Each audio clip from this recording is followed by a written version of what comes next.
Hi, welcome to another tutorial. Now I'm going to be doing a little bit of a series in the coming weeks on Nuke, and I'm going to start from the ground up really with this one. So we're going to start basically from the beginning. We're going to have a little look at the UI. So the version of Nuke which I'm running Nuke X and this Nuke 10 as well, so Nuke 10X. Okay, so we're going to start looking at the UI. If obviously you know and understand the UI, then you don't need to watch this. But if you are new to Nuke, maybe transitioning from After Effects to Nuke, then this will be the one for you. So we're going to start off just by kind of having a look at what we've got. We've got a selection of what's called panes. This by here, this section on the right, this is called a pane. This is a pane down here at the bottom, and these are individual tabs within the pane. Okay, now each pane will have this little square in the corner. Within there you've got menus to close the pane, you can float the pane, split it, and we'll go through that, what that means. But this is the general view that you get when you open up Nuke. Okay, you'll have your properties by here, you'll have a node graph, curve editor, and dope sheet. These are editors to edit the animation properties of a node, and node graph is where you'll lay everything out. Your viewer is by here. Think of it, if you're coming from After Effects, think of it as the composition window. You can see I've got this by here. This is a node. It says viewer 1, and this tab within this pane, okay, because this is the tab, we can kind of move it around, but it's in the top pane. This is called viewer 1 as well. So if I were to delete this viewer 1, think of it like a composition. If you delete a composition, or the only composition inside an After Effects file, hit delete, and it disappears. You haven't got a workspace, okay? So if you do that, what you can do is just go back to viewer up the top on this toolbar, new comp viewer, or control and I, or command I on a Mac, and you've got your viewer back, okay? So yeah, when you're making adjustments to your comp and compositing, you'll see those changes take place in the viewer when you've got nodes actually connected to your viewer. These two tabs in here that you can edit your animations. The properties panel over here, again, if you've come from After Effects, think of it as the effect controls window. So whenever you put nodes within here, you'll be able to edit the properties of those nodes over here. Okay, you've got a little toolbar on the side with a load of nodes in here, so if you kind of hover over and click on them, you've got loads of selections. So again, these are where you can get loads of tools and nodes from.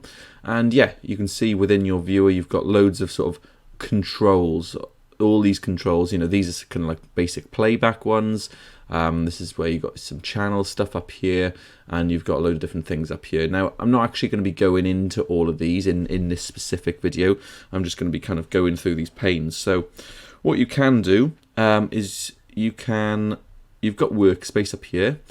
You've got different types of workspaces. So you've got a compositing one, and that's basically what we're kind of starting with. You've got a scripting workspace, and that's actually gone over the other side of the screen.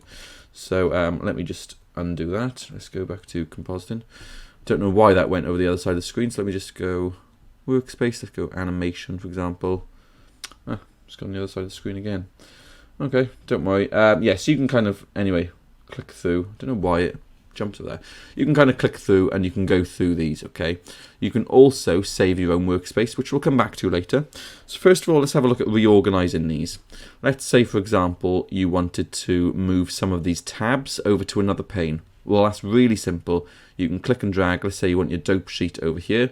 You can click and drag and just drop it by there. So now you've got properties, you've got two tabs up here rather than just the one properties one, okay? Obviously you can click and drag and kind of resize stuff like that. If we go into the properties by here, let's have a look. Actually, let's do this one up here. So just this little square by here. So we've got split vertical and split horizontal, and that's going to do the actual pane. Okay, so if I go split vertical, for example, we've now got a pane up here and a pane down here. So I can drag this dope sheet and attach that there. So now you've got your properties here and your dope sheet here. Okay, so you can actually view them now both at the same time. Again, let's do it with this one. So let's come to this square. Let's split horizontal this time. So we've got pane here, pane here. So this is our node graph, and we'll drag this tab over here so we can view the curve editor, dope sheet, properties and node graph all at the same time. Okay, so we've had a little look at splitting the panes, reorganizing them. If you want to reset, let's just go Workspace and Compositing. Now this is the general one which you kind of have when you load it up. So let's just click that, and then should reset. Or just click Reset Workspace. There you go. And jumped across the other window again. That's annoying. But again, if you did make any alterations, let's say put this up here, for example, and let's split it again, you can, so split vertical and put this down here, you can actually save, okay? You can save a workspace. So if we go Save Workspace, click this. Let's give it a name, so let's call it Comp, Setup, for example. You can assign it a shortcut if you want, but I'm just going to give it none. So I'm going to call it Comp Setup, click OK. So if we go, the workspace has been saved, great, excellent. If we go back up here and reset workspace, so this is what we get when we come in. We can now go workspace and we've got comp setup in here. So if we click that, it'll jump back to what we had before, which is pretty great. Okay, so you can, as you're doing different types of shots, you may have different types of setups that you like. Okay. So I've got this spare pane down here. What I'm going to do is I'm just going to close it. So we've gotten rid of that one now. So yeah, if you ever want to close a pane, let's say we split vertical again. If you ever want to close one, just click in here and click close. Okay. You can also close a tab. So if we go to dope sheet, we can just click X and we've closed that. But if we want to get it back, really easy, come into this little thing. Go to Windows and what was it? Node Graph, Curve Editor. It was Dope Sheet. We closed on that Dope Sheet. So now we can get it back. And you can also look at the windows. You can get Pixel Analyzer. Or you can get loads of different ones. And yeah, that's where you find them. So if you click here, Windows, you've got them all in here. Okay. So I'm going to delete this one. But yeah, these are the basic ones. The last thing I'm going to kind of show you, we've had a look at how we move stuff around, split stuff, all that. Last two things I'm going to show you in this little video is what is a floating plane. Okay, so if we come into here and go floating tab, actually let's do tab. Difference between a tab and a pane. Obviously these are different tabs and the pane is the whole kind of box which contains these. Okay, so let's say we want our properties to be floating. I'll show you what that means now. So let's go float tab. Now this we can kind of just, if you've got a second screen like I have, you can kind of put it on your other screen, or you can kind of just scale it down so you've got it floating on top and you can kind of move it round. I don't like doing this. There's only one or two instances in which I do this, because I normally work across two screens anyway. I'm not today because I can't record them both, but what I only do this like there's one or two times when I do this. I'm not going to go into those examples, but if you want to do that, you can. So let's just click X because I don't want to. You could either drag this tab back to here, or if we clicked X, for example, now we can't get it back. But remember, just click in here, Windows and Properties. There we go. We got it back in there. Okay. So basically, you've got all that in here. The last thing I'm going to show you is toggle full screen. This is sometimes useful to give you a bit more space.